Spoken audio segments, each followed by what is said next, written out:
Então, qual é o futuro? O futuro é a logística.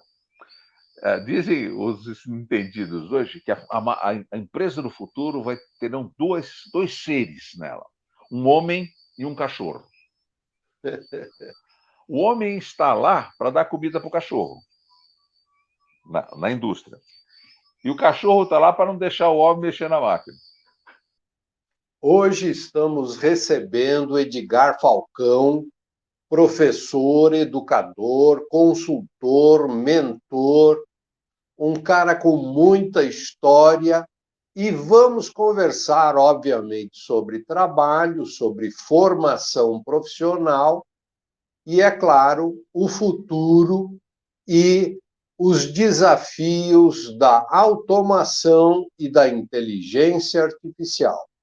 Hoje recebemos Edgar Falcão, que é um cara do setor da educação, da indústria, é um cara que fala de mentoria, que faz mentoria, não só vai falar de mentoria, mas também é um amigo, e eu não vou dizer de qual tempo, né? De quantos anos, mas para revelar um pouquinho da verdade, né? Sendo transparente, somando os netos aqui, nós estamos falando em 16 netos, 5 meu e 11 dele.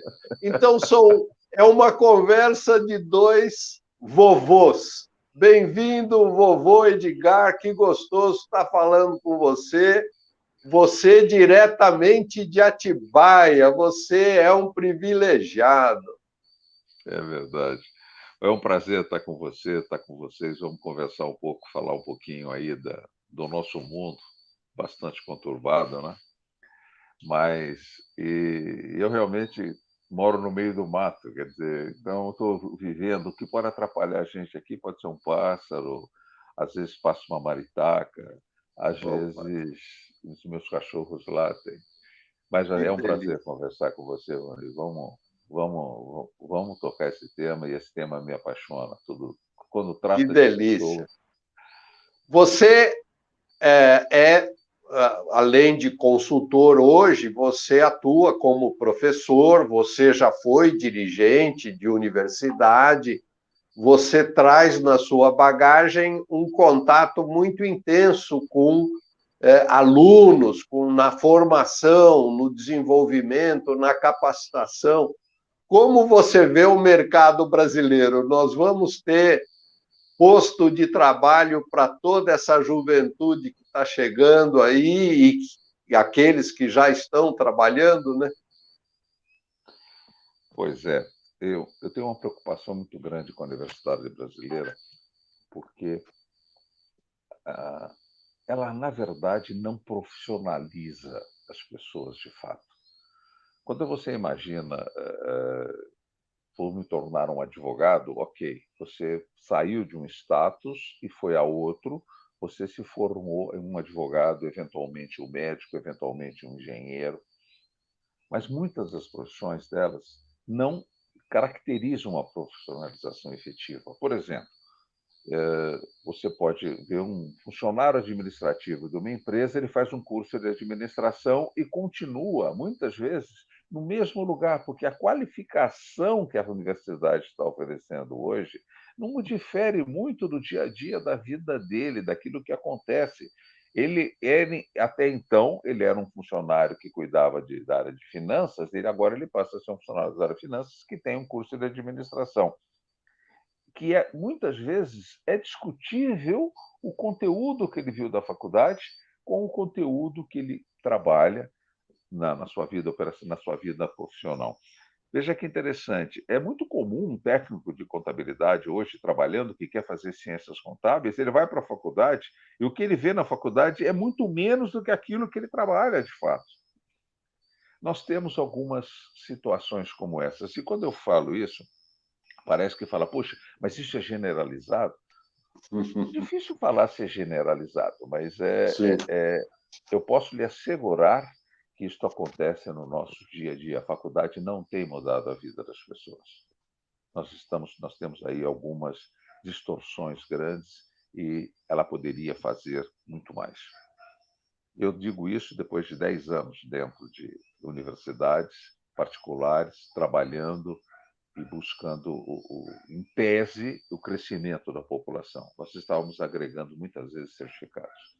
Então, isso é preocupante.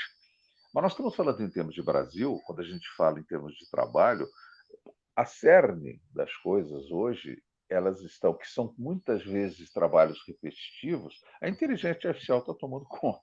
Tudo que é repetitivo, a inteligência artificial toma conta e faz o melhor. Eu conversando com o advogado meu semana passada, ele precisamos fazer uma pesquisa de uma jurisprudência. Imaginava que ele ia pesquisar no computador, antigamente nos livros, depois no computador, e ele levantava 10 por dia. Ele levantou 100 jurisprudências em menos de 5 minutos, ou de 3 minutos, que nós estávamos conversando, ele já tinha 100 jurisprudências citadas. Ele foi filtrando, filtrando, filtrando. Em 10 minutos, nós tínhamos 3 ou 4 que cobriam exatamente aquilo que a gente estava imaginando. E quem fez isso foi uma inteligência artificial. Um sistema fez isso. Capturou no mundo inteiro. E ele se cercou, ele só queria em português. Depois ele expandiu um pouquinho. Então, é inimaginável o que pode fazer a inteligência artificial. Os diagnósticos médicos hoje, se você somar todos os exames e dar para um sistema analisar, ele tem chances na ordem de 94% a 96% de acerto, contra menos de 80% de uma junta médica dos médicos mais qualificados. Então, está ficando complexa essa ideia do trabalho repetitivo. Todas as vezes que nós temos que rastrear, todas as vezes que nós temos que executar coisas repetitivas, a inteligência artificial vai ser melhor.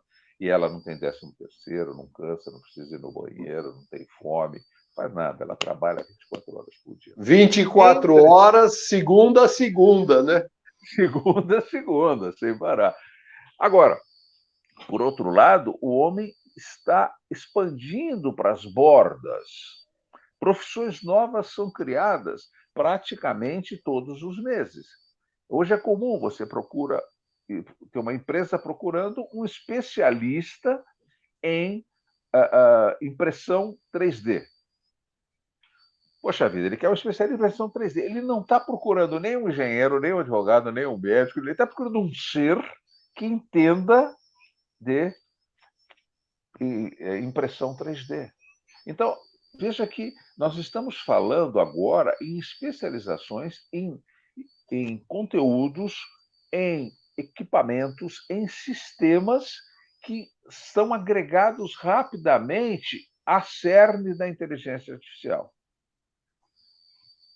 Eu acho que nós vamos ter dificuldades daqui para frente, estamos tendo cada vez mais.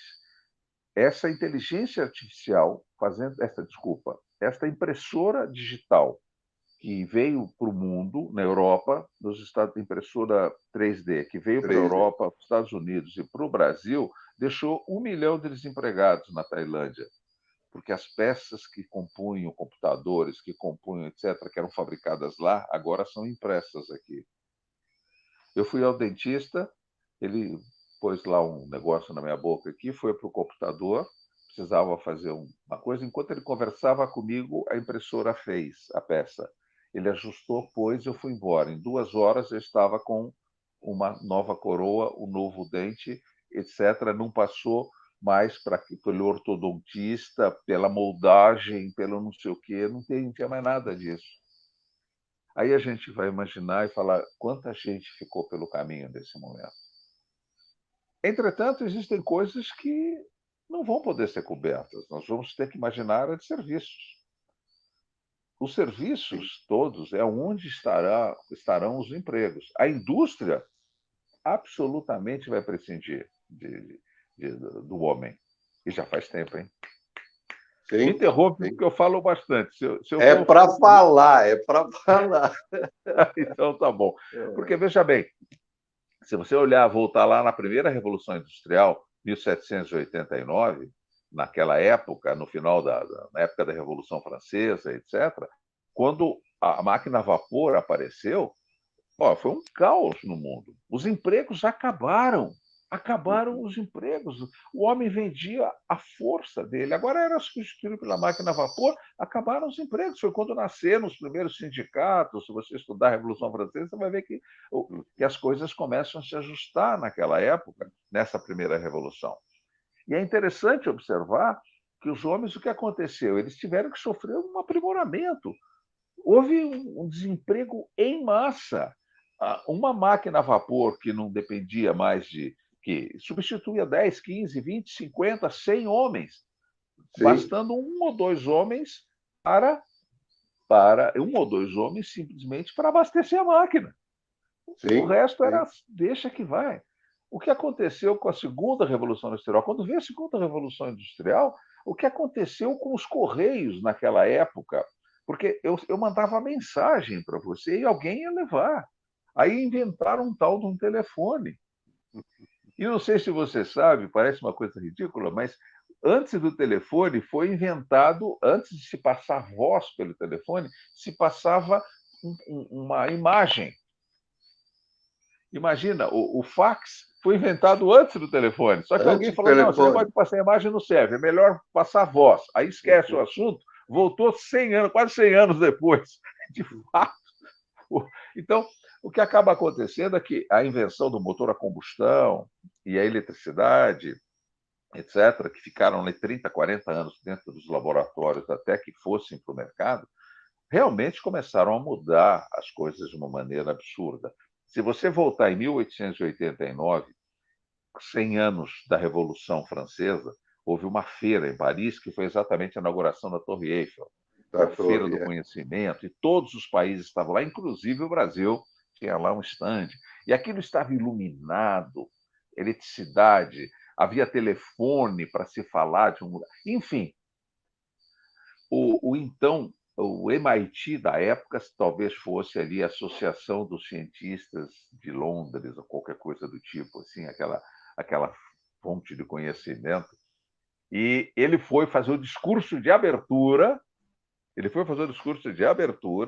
para a feira.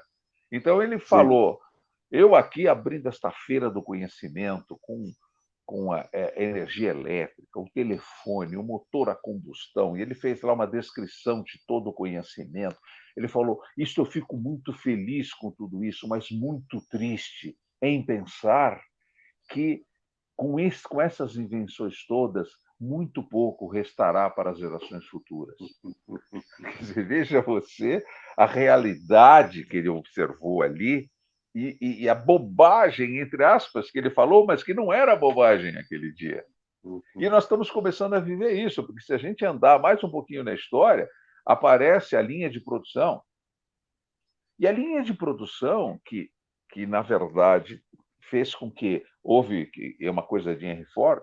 Henry Ford foi um cara interessante, ele tinha uma cabeça muito grande. Você sabe como é que ele descobriu a linha de produção? Não. Ele tinha um amigo, isso tudo é história, né? Até onde é verdade ou não, mas os fatos Sim. em si são esses. Agora, a gente sempre floreia quando conta. Eu, quando eu dou Claro. minhas aulas, a gente precisa falar, poxa, precisa atrair atenção, né? Às vezes fala, mas tudo isso que eu vou falar é verdade, está escrito, né? Sim. Ele tinha um amigo que, inclusive, ele é de cor. Então, imagine você, naquela época, um negro, isso no início do século passado, mas ele era dono de um matadouro. E ele foi visitar esse amigo dele. Quando chegou lá, ele Sim. estendeu a mão para esse amigo dele, e o amigo dele falou: não, peraí, eu não posso te dar a mão, porque minha mão está suja, que eu estou trabalhando. Aí ele abaixou, esfregou a mão dele no chão e falou: a minha também está suja, como é que você está? E deu a mão para o amigo. Esse era Henry Ford, ele tinha uma cabeça extremamente interessante. E o que ele fez? Ele foi conhecer o matador. Então o boi entra aqui, aí a gente mata o boi, pendura o boi e vai desossando o boi até ficar só os ossos lá que jogam fora. Ele falou, olhou para aquilo e falou: você quer dizer que se eu pendurar um osso aqui e for pondo carne, do lado de cá sai um boi? Olha a cabeça do cara. Aí o que ele fez? Ele chegou na fábrica, pegou um Ford T, botou na ponta da fábrica e falou: quero que vocês desmontem aquele Ford T e vão pondo as peças no chão até chegar lá. E os caras foram desmontando. Desmontou, até que ficou só o chassi lá e etc. Aí ele ligou um cronômetro e falou: agora montem o carro, que eu quero ver. Os caras montaram ao contrário. Aí saiu o carro. Aí ele olhou e falou: fantástico, é assim que nós vamos fazer a nossa fábrica. Nós vamos colocar as peças e nós vamos montar o carro numa linha de produção. Mas ele foi mais longe. Ele começou a observar e ele pensou na terceirização. Aí ele falou: o chassi é um negócio simples, igual. Vocês que fazem um chassis aqui, eu vou montar uma fábrica aqui do lado para vocês. A fábrica vai ser de vocês. Vocês vão montar chassis e fornecer para mim. Só que o chassis custa, sei lá, chutando aqui, $80. Eu quero que vocês me forneçam por 60. Vão estudar lá se dá para fornecer por 60, que eu vou comprar chassi de vocês e não fabrico mais.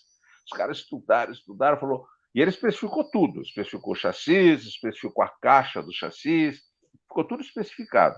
Como é que é armazenar, né? Aí os caras apresentaram, dava para fazer por $60. Os números eu estou chutando. Sim. Dava para fazer por $60. Ótimo, ele montou a fábrica, demitiu os caras foram trabalhar e começaram a fornecer chassis para ele, foi estocando chassis nas caixas de madeira que ele especificou para os caras. E os caras entregando por $60. Perfeito. Quando os chassis começaram a entrar na linha, ele fechou a marcenaria da fábrica, que fabricava o fundo do chassis, o fundo do carro de madeira, porque a tampa que ele projetou na caixa que tinha que entregar era exatamente o fundo do carro. E ele abriu uma fábrica de móveis. Os mesmos caras que faziam. Então, o que a gente precisa imaginar, o que aconteceu naquele tempo no mundo, é o que está de novo acontecendo. Agora que a linha de produção entrou, muitos perderam emprego. Quando a máquina a vapor entrou, muitos perderam emprego. Quando o mundo começa a evoluir, mas os empregos mudam. Vão aparecendo outras coisas em volta daquele núcleo, porque o investimento está sempre no núcleo, mais próximo do núcleo. Então, se a gente caminhar na história, nós vamos chegar aí na Segunda Guerra Mundial. A Segunda Guerra Mundial, ela foi, com todos os males que ela causou, e eu não estou aqui fazendo mas dizendo que, puxa, apologia. A guerra, mas ela fez a gente andar 100 anos na história. Não, sem dúvida. Inclusive, inaugurar a era nuclear, né? Exatamente, quer dizer, inclusive, a inauguração da era. Mas se for imaginar, tem duas invenções assim da guerra que é um negócio absurdo. Antigamente, quando se estocava aqueles armazéns de estoque, tinha armazéns nos Estados Unidos que tinham 1.700 metros de comprimento, porque tinha que guardar um monte de coisas. Qual foi a invenção da guerra? A empilhadeira. A empilhadeira foi inventada na época da guerra. Aí os armazéns tinham 3, 4 pisos. Poxa vida! Imagine a importação e exportação nos anos 40, antes da guerra, na época da guerra, como é que era? E leva moto, e leva arroz, e leva caixa, e leva caneta, e leva... É uma bagunça que não tinha tamanho. O navio era um saco de gato. O que foi inventado na guerra, nasceu a essência na guerra, e no pós-guerra foi que estabilizou o container. Você transporta o que você quiser, enfia no container, mas é um monte de caixinha, tudo igual. Os navios foram padronizados para caber containers de 20 ou de 40, acabou, não se discute mais. Então, a gente começa a imaginar, isso eu estou aqui na borda, mas na área de tecnologia, nos aviões, etc. Houve assim, um progresso absurdo em termos de radares. Então, e novamente, a estrutura trabalhista foi mudada. Começou a ser mudada. Então, se você imaginar hoje os investimentos que estão querendo fazer na indústria de ferrovias, por exemplo, tanto no Brasil quanto nos Estados Unidos. Que é incipiente, né? O Brasil precisa de infraestrutura, precisa de ferrovia, precisa de portos. Pois é, mas na hora que a gente colocar a ferrovia, olha a confusão que nós vamos criar com a indústria rodoviária. Sim. que o Brasil está apoiado, como os Estados Unidos, estão apoiados na indústria rodoviária. Quer dizer, sim. então é manutenção de estrada, quantos postos tem nas estradas, quantos mecânicos tem nas estradas. Meu Deus, o dia que eu fui a Las Vegas, cheguei lá e vi um táxi sem motorista. Um táxi sem motorista sendo testado lá. Imagina o dia que chegar um táxi sem motorista aqui no Brasil. A, a, a destruição, entre aspas, dos empregos, para onde vão parar esses empregos? Porque vai interferir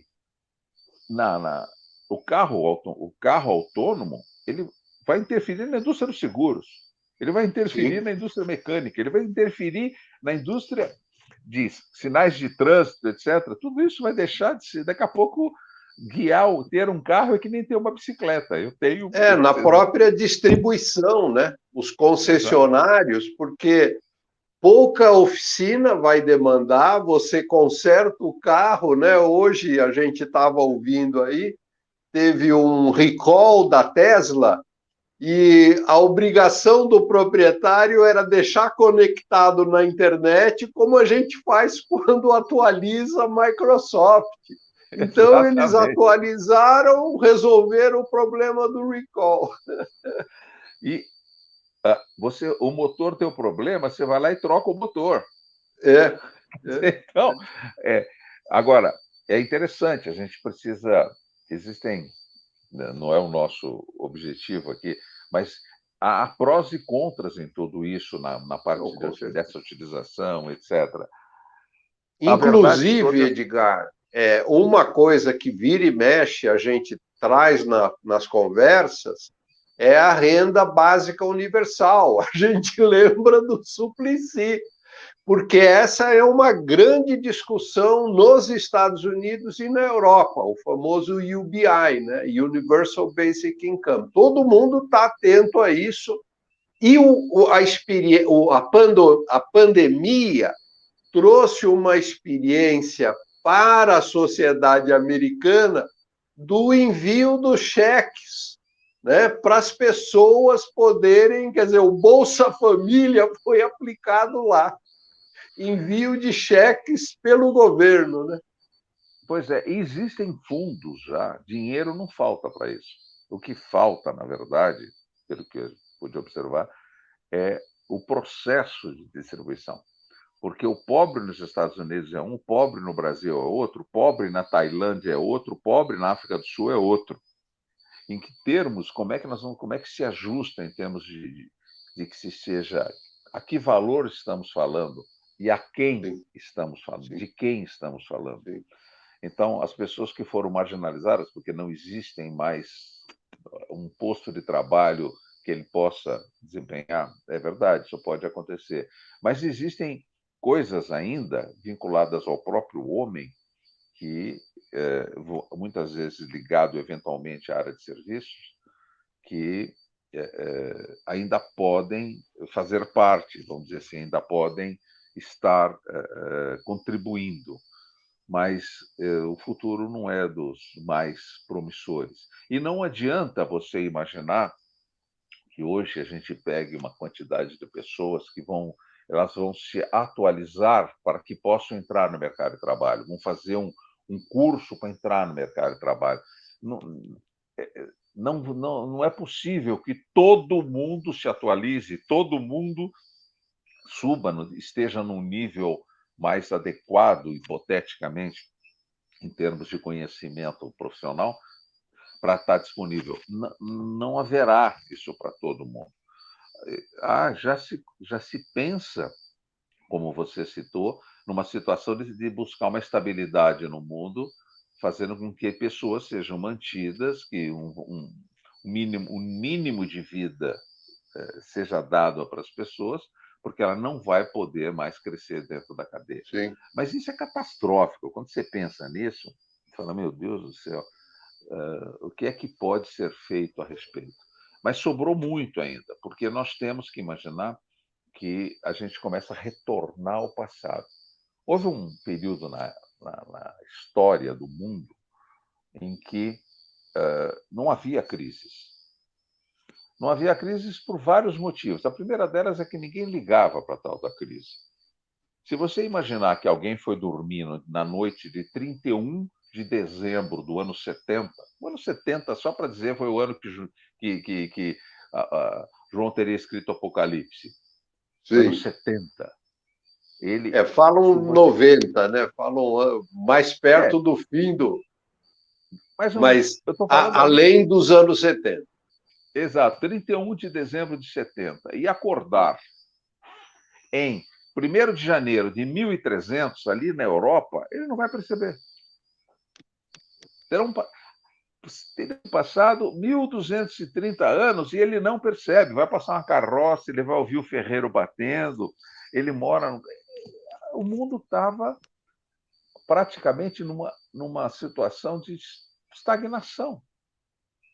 E o que está se imaginando vir pela frente é uma divisão onde eu tenha um mundo que possa voltar para esse período. Isso não podemos imaginar que isso aconteça. Havia outro problema. As cidades produziam, os aglomerados, aquilo que eles consumiam. Quando, com a tecnologia, começou a produzir mais do que eles consomem. Aí começou a fornecer para outra cidade. Aí começou a cair esse tal do comércio, que todo mundo produzindo mais, cada vez mais, cada vez mais. E, na verdade, nós chegamos a uma situação tal de que há superávites em vários pontos e falta em vários pontos. Então, qual é o futuro? O futuro é a logística. Dizem os entendidos hoje que a empresa do futuro terão dois seres nela, um homem e um cachorro. O homem está lá para dar comida para o cachorro, na indústria. E o cachorro está lá para não deixar o homem mexer na máquina. É só porque o restante. Vamos imaginar, hipoteticamente, quanto possa custar um lápis. Quanto custa um lápis? Sim. Esse lápis, se você jogar no contexto do comércio hoje, é impossível, porque esse lápis é produzido lá na Faber-Castell, no caso desse aqui, ele é produzido, ele é colocado numa caixa com 12, essa caixa de 12 vai numa outra caixa com 24 caixas de 12, que vai num pallet que é feito shrink, ele vai para uma distribuidora, a distribuidora transporta ele de caminhão, leva para um centro de distribuição, o centro de distribuição está lá, a papelaria vai lá, compra uma caixa, não sei o que, põe uma caixinha dessa lá e você vai lá e compra um. Quanto custa esse um? Sabe quanto custa na cadeia? Nada. Eles te dão lápis de graça, é só logística. É verdade, é Porque verdade. quase tudo vai ser commodity. Então, na hora em que você opta a inteligência artificial no troço, tudo vira commodity. Nós fabricamos tecido de linho vermelho, nós fabricamos azul, nós fabricamos branco, nós fabricamos lápis assim, nós fabricamos lápis assim. Quer dizer, então, são fábricas, isso, estruturas operacionais distintas. E isso que vai acontecer, que joga todo mundo na área da logística. Mas nunca vai faltar. Pode imaginar que um drone venha me trazer um livro aqui que eu comprei? Até pode ser. Até pode ser. Mas aonde os homens devem se situar? Onde tem serviço e aonde nós estamos falando de logística. Nós temos que prestar alguma coisa para alguém. Ainda vamos continuar fazendo pizza. Mas uma máquina pode fazer pizza. Pode fazer pizza, mas pizza quem faz é gente. Quem faz churrasco é gente. Nós temos que Porque estar prestes. churrasco não é comer a carne, né? O churrasco não Exato. é comer a carne, o churrasco é, antes de mais nada, a cerveja. Antes da cerveja, o gelo. É Antes do verdade. gelo, a música. Antes da música, os convidados. Quer dizer, é esse ambiente. Então, e você coloca nesse contexto todo, falando do churrasco, nós temos aí carvão, nós temos madeira, tudo isso depende da logística e depende da mão humana. Nós estamos voltando um pouco no tempo. Eu aqui na minha chácara, onde eu moro, eu planto verduras, eu planto. Então, eu colho milho, colho cana, tenho verduras, frescas, que eu vou lá, retiro, planto lá as minhas alfaces em períodos, então toda semana tem produção de alface, toda semana tem produção de isso o quê. Enfim, isso passa, a gente começa, e é muito comum um amigo meu vir aqui e levar. Cada um que vem aqui leva alface, leva rabanete, leva, entendeu? É uma cana, leva, enfim. Mas eu podia vender. Eu podia. Não. Então, o que acaba acontecendo é que, na verdade, nós temos que nos reinventar. O fato de você hoje ser um engenheiro, eu me formei em engenharia em 1978. Havia 5 engenharias: civil, elétrica, que dividia em eletrônica e eletrotécnica, mecânica, química e metalúrgica. Eram essas 5 que existiam. Existiam fora da. Eu fiz a Escola de Engenharia Mauá. Fora da Escola de Engenharia Mauá tinha o ITA, que tinha aeronáutica, a Poli tinha a naval, mas parava por aí. Hoje, só de engenharia tem 37. Tem um, o que você é? Sou engenheiro clínico. O que você faz? Eu cuido de equipamentos para hospitais. Eu sou engenheiro clínico, eu cuido dos respiradores, tudo aquilo, porque a medicina é engenharia. O médico, o engenheiro vai lá e fala: olha, a gente consegue fazer imagem assim, é melhor para você? Ah, é melhor. A gente vai lá, faz a máquina e leva para ele. Aí ele usa, pô, legal. Você não pode colocar não sei o que aqui, aí vai o engenheiro e coloca. Quer dizer, se olhar, tudo está apoiado dentro da engenharia, as especificidades foram grandes. Então aí está outro segredo. É você ser muito mais especializado, saber muito mais sobre muito menos, né? Os engenheiros como eu. Você é engenheiro também, né, Rony? Não, não, sou administrador. Administrador. Então, mas aqueles engenheiros como eu, engenheiro do passado, que a gente faz civil, elétrica, mexe em qualquer Sim, mecânica, isso não existe mais, viu? Eu tenho uma filha que é engenheira de produção, ela trabalha com Lean Manufacturing, ela é gerente de manufacturing da Johnson Johnson. Ela trabalha com Lean Manufacturing, só. Ela olha aquilo. A outra engenheira civil que trabalha com logística de canteiro de obra. que Ela nunca fez coisa. um cálculo estrutural, ela nunca calculou uma ponte, nada. Quer Sim, dizer, então, as coisas, as especificidades, assim, são. A outra engenheira de alimentos, hoje ela é aquela que mora na África do Sul. Ela mora hoje na sim. África do Sul, mas ela não está trabalhando na área de engenharia. Mas, enquanto trabalhou, o negócio dela era a embalagem. Estudava a embalagem. Quer dizer, então a gente fica imaginando, fala, puxa vida, veja como a coisa mudou. Eu, quando me formei, virei engenheiro de perfuração, eu estudei geologia, hidrogeologia, eu sou engenheiro eletricista, meu eletrotécnico, meu negócio, hipoteticamente, era fazer hidroelétrica, rede de distribuição, enfim, porque a distribuição dentro de uma casa, como a minha aqui, quem faz é engenheiro civil. Aí você começa. Hoje não, meu. Hoje não. Sim, Computador. sim. Meu, tem engenheiros. Hoje tem uma engenharia, só dentro da computação tem ali 10 vertentes. Mas são as mudanças que vão acontecendo. O que a gente não pode deixar de acreditar é no homem. Sim. Porque o meu conceito é o seguinte: é que você precisa de conhecimento, você precisa de conteúdo. À medida que você tem conteúdo, você melhora a sua possibilidade de observação. Você começa a enxergar mais coisas e começa a se encaixar nessas coisas. E todos devemos fazer isso. Todos devemos fazer isso. Eu tenho um rapaz que me ajuda aqui, um senhor que me ajuda aqui na jardinagem, ele corta Sim. grama, ele faz essas coisas, mas ele é extrema. Quando ele chegou aqui há um ano atrás, ele mal sabia cortar grama. Ele cortava grama, cuidava do jardim. Hoje, ele, por interesse dele, ele cuida de piscina, ele cuida da piscina. Ele faz concertos da parte civil, então ele mexe com tijolo, prega. Ele foi aprendendo com os empreiteiros que eu trazia aqui para fazer. Eu tinha uma empresa que cuidava da parte de piscinas aqui. Agora, não, ele cuida. E ele não cuida só para mim, agora ele já cuida para o meu irmão, que mora aqui na frente, ele já cuida para o outro. Então, o que a gente começa a observar, e ele, quando veio aqui, ganhava o contrato dele por um salário mínimo. Hoje ele ganha 5 salários mínimos. Porque ele trabalha com piscina, porque ele mexe com isso, ele faz aquilo. E ele, antigamente, ficava o dia inteiro fazendo aquilo. Hoje, não, ele organizou a vida dele. Eu ajudei ele, sempre falando.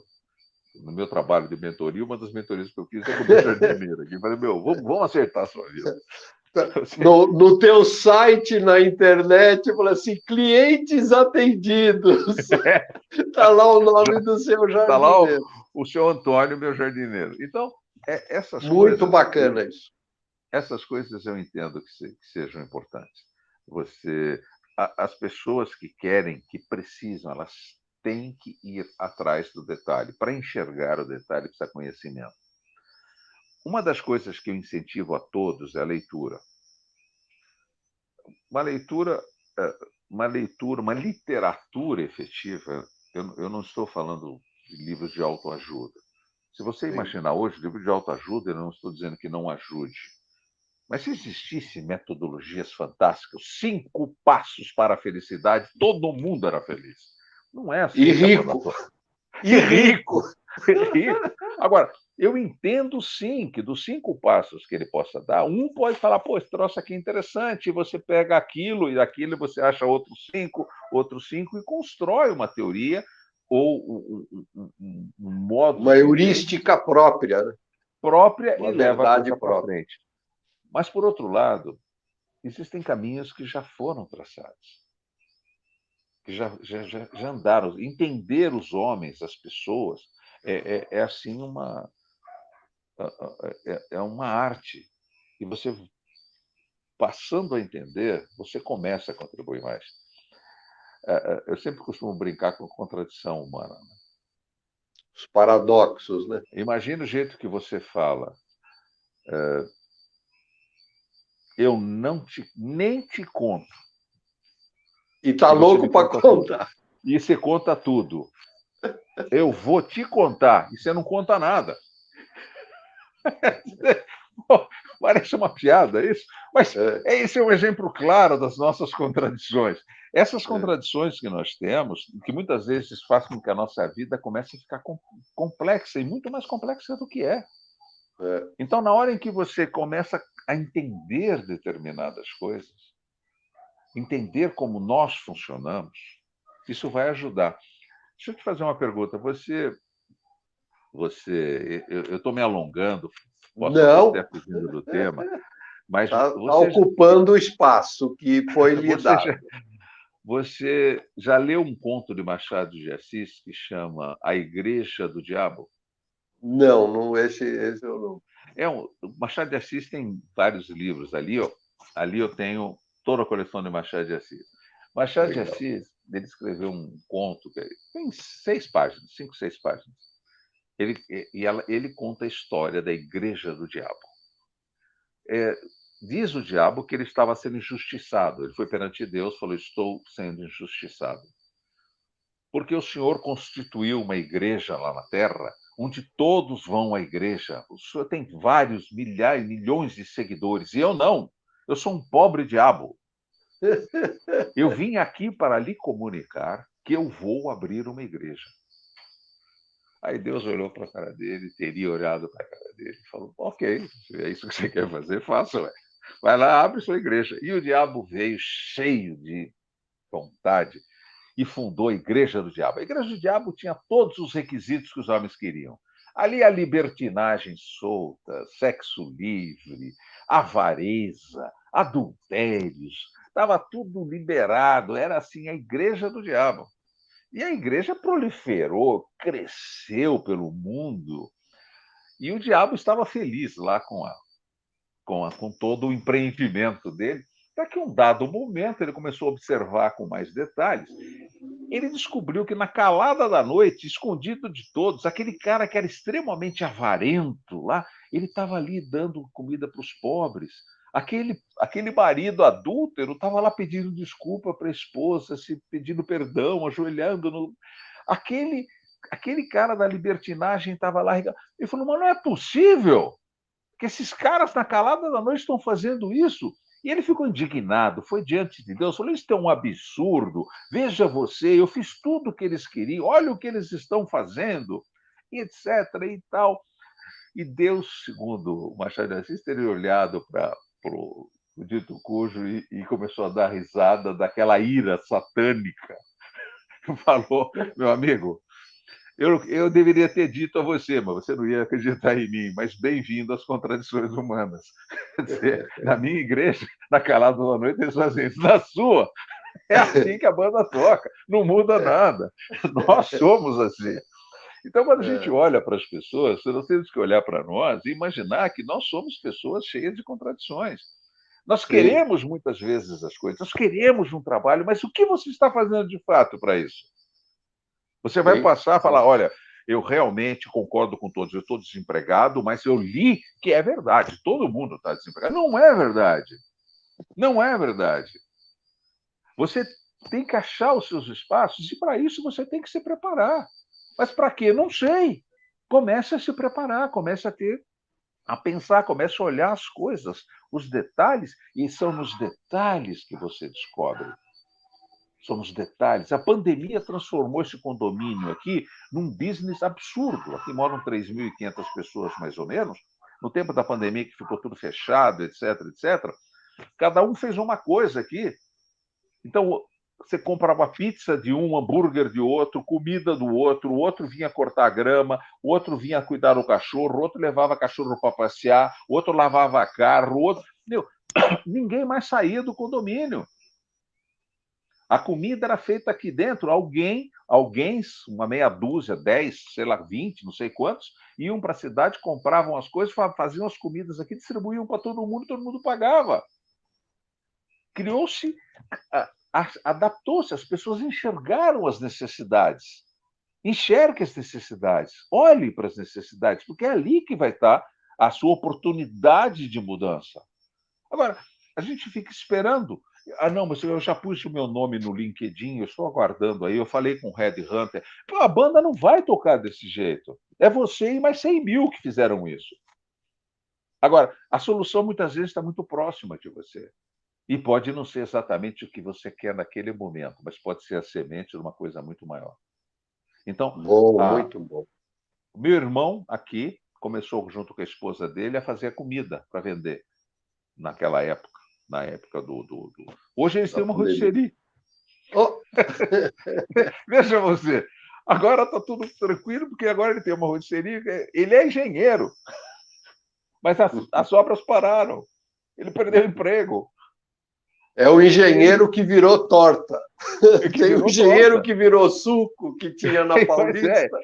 Então, e é torta mesmo, eles fazem torta de não sei o quê. Então, o condomínio inteiro compra. É gente, ele mora na frente da minha casa, que é fila de carro aqui vindo buscar quando ele não vai entregar. Então, olha, pô, é assim que se funciona. Enxergue a necessidade. Agora, se você quiser brigar com impressora 3D, se você quiser brigar com linha de produção, você se lembra de um filme do Charlie Chaplin? Ai, meu Deus, está me fugindo o nome dele. Tempos Modernos. Tempos modernos, da linha de produção. Você lembra que ele vai parar dentro da máquina? É verdade. Por que a máquina não matou ele? Por que a máquina não espremeu ele? Você sabe por quê, Volney? Não. Porque ele fazia parte da máquina. Essa é a lição, né? A máquina. Então, não adianta você brigar contra isso. Você vai ter que tirar um e pôr outro para ficar ali e pôr outras coisas. É assim que vai funcionar.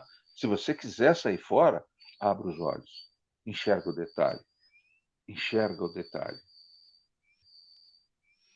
Hoje, deixa eu pegar essa questão de enxerga o detalhe que eu estou vendo. Uma coisa é a formação, a especialização não deve ir para coisas pontuais, né? Então, especializar naquele tipo de porca de parafuso, mas a formação, a capacitação, ir para coisas estruturais, que você falou, tem que enxergar o detalhe, tem que ver a coisa complexa.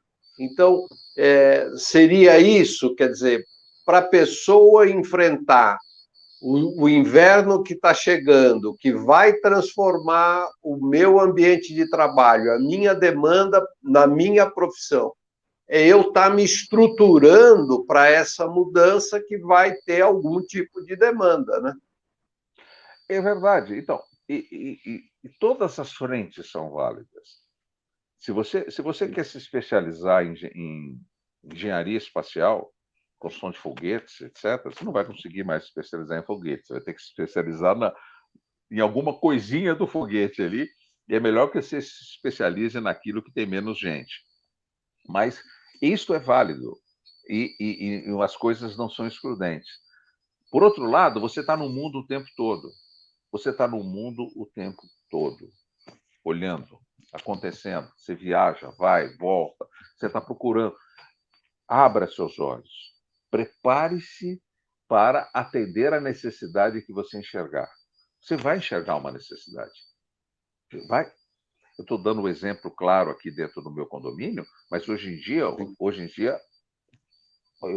posso lhe assegurar que aquele garoto tinha uns 30 anos, ele era funcionário de uma empresa, foi demitido, a mulher nasceu o filho dele, ele começou a lavar os carros para todo mundo aqui no condomínio, hoje ele lava 400, 300, 400 carros por semana. Ele alugou um terreno aqui na frente, montou uma lavadora de carro, e ele vem buscar o carro aqui na minha casa, leva, lava e me traz de volta. Ele tem 10 funcionários. Que coisa.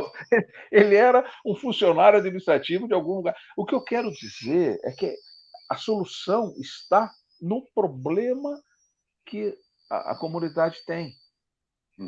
Isso não exclui você se especializar, porque tem muita gente construindo carreira. Pô, parabéns! Parabéns! Mas esse cara é administrador de empresas, ele fala inglês, ele fez cursos na área de investimentos, com fundos, ele está especializado em fundos. Hoje ele cuida do caixa de um Lava Rápido dele. Sim, sim. Onde ele tem clientes na frente do condomínio, tem 400, 500 carros aqui que todo mundo lava com ele. E você tem que agendar. Eu quero, o próximo sábado, sábado não dá. Eu pego na segunda às 8, tá? Então, tá. Por quê? Porque lota. Porque todo mundo quer lavar o carro e lava com ele. Então, Que coisa. eu não sei se eu respondi a sua questão, mas eu acho que nós precisamos, na verdade, ter uns olhos de águia. Enxergar, quanto mais longe você enxergar. Para você enxergar, você precisa enxergar e saber o que está enxergando. Voltando para a Bíblia, eu imagino que quem escreveu o Apocalipse da forma que escreveu, quando João escreveu, alguém pegou João e colocou ele. Pega você aqui, vamos fazer diferente, Valnei. Eu vou pegar você agora, vou te colocar no ano 3500. Vou deixar você 10 minutos lá. E quando você voltar, eu falo, Rony, o que é que você viu? Você não tem conteúdo de palavras e conhecimento para dizer o que você viu. Você vai acabar me dizendo, olha, eu vi um gafanhoto metálico voando, que foi o que alguém falou. Por quê? O que ele viu não tem como descrever. É. Então, isto é uma realidade. Você vai diante de algumas coisas, você desce na costa leste dos Estados Unidos ali e bate o olho em algumas coisas, você fica olhando e fala, meu, o que é isso? Do que vocês estão falando? Por quê? Porque está te faltando bagagem para entender o que está acontecendo. Repertório, né? Quanto menor foi esse gap, mais oportunidade você vai ter, porque você vai enxergar as coisas e vai enxergar a efetiva necessidade daquilo. E isso está baseado no conhecimento. O conhecimento é isso que você está fazendo, Rony. Esse bate-papo nosso aqui, alguém vai ouvir, e uma frase que eu tenha falado ou você tenha falado muda a vida de alguém. Pode mudar, com certeza. Com Então, certeza. essas coisas, essa semana, 3 semanas atrás, o Guilherme Kerr esteve aqui na minha casa, ficou aqui alguns dias. E ele me contou uma história que eu fiquei impressionado. Eles foram fazer uma campanha evangelística em Goiás, e a igreja lá não deixava a bateria entrar na igreja naquela época, lá 1975, 76, 77. Sim, sim. Então eles tiveram que colocar do lado de fora da igreja, numa quadra que tinha lá para tocar, e ficou o som horroroso, ficou no sol, foi um desastre. Um Ele desastre. achou um desastre. Foi interessante que, 40 anos depois, ele foi a uma cidade, a Juiz de Fora, alguma coisa aí no Rio de Janeiro, não sei aonde, e conversou com um pastor lá. E o, e o pastor estava conversando com ele, falou: Ah, pô, há muito tempo. Bom, a verdade toda é a seguinte: o pastor morava na vizinhança, ouviu aquela bateria, aquela confusão toda lá, foi lá ver o que estava acontecendo, ouviu o Guilherme Quer falar, se converteu por causa do Guilherme, hoje é pastor numa igreja, já falou para você, ele é pastor numa igreja no Rio de Janeiro. Aí você fala, se nada, ninguém entendeu o que aconteceu, mas tinha que estar lá fora. Teve um propósito. Teve um propósito. Então, o que eu quero dizer é que a vida é cheia disso. A gente não sabe exatamente para que serve. Eu achei isto, eu pensei isto. Armazene seus pensamentos. Aprenda a ter as coisas estruturadas. Conheça as coisas. Quando você não tiver nada para fazer, aprenda. Leia um livro, assista um vídeo, assista um filme. Você, as ideias vão vir. Esteja aberto para isso. Não perca Muito seu bom, tempo lamentando. muito bom. Lamentando, que vida ruim, que coisa. É, Não é. perde seu tempo fazendo isso. A Não vai. síndrome de Hard, né? É. Ó céus! Dia ruim. Quer dizer, vamos. Eu digo o seguinte, que a gente, às vezes, é otimista demais, você assume riscos indevidos. Eu acho que a gente tem que ser realista. O Sim. otimismo tem que ser inteligente. Você tem que enxergar e planejar. Hoje eu farei isso. Isso aí, então amanhã eu estarei fazendo aquilo. Depois de amanhã vai ser assim. Estabeleça uma linha do tempo, por exemplo. A gente, no mundo empresarial, chama isso de business plan. A gente projeta Sim, 5 anos na frente e vê fluxo de caixa, tal. Se vale a pena fazer um negócio, você vai acompanhando. Se aquilo sim, estiver acontecendo, mantenha o negócio. Se aquilo não estiver acontecendo, você tem que mudar o negócio, mudar a coisa ou desistir. Mas sim. é preciso que se pense. O que a gente não pode imaginar é colocar o problema no colo dos outros, porque isso não resolve o problema. A culpa não é minha, a culpa é do governo, esse governo. Tudo, tá ok, a culpa é do governo, mas você vai fazer o quê? Você vai É, morrer de fome? é, é. Meu Tem amigo, que resolver o problema, não ficar tem que achando quem é o resolver. culpado. E se eu pudesse complementar, assim, eu diria o seguinte, que nós precisamos, portanto, do conhecimento. Aí a gente acha o nosso espaço dentro dessa organização, porque o mundo está uma confusão que não tem tamanho. A maior empresa de transporte de pessoas do mundo, o Uber, não tem um único carro. Nenhum.